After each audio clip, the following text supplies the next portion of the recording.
Hai, saya nak update perkembangan pokok cili saya hari ini. Jangan lupa subscribe, like dan komen guys. Okey, ini adalah pokok cili yang saya tanam hari itu. Semua buah dia sudah masak guys, sudah matang. Semua buah dia sudah berwarna merah guys. Dan dekat sini bunga dia pun yang baru sudah mulai membesar guys. Tengok. Banyak bunga dia keluar guys. Ini dekat sini. Dekat sini pun ada bunga keluar. Dan dekat sini pun ada bunganya keluar guys. Dekat sebelah sini pun ada juga bunga. Itu dia guys. Dan yang ini pokok yang baru. Yang ini pun makin subur dia guys.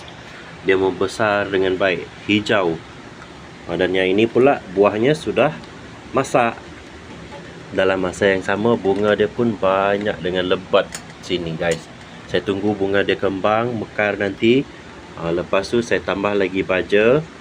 Dan kalau bunganya sudah kembang, saya akan buatkan sistem pendembungan dengan secara manual guys, biar dia menghasilkan buah seperti ini. Terima kasih. Okey, mohon subscribe, sokong saya guys. Saya akan update pokok cili saya masa ke semasa guys. Thank you. Love you all.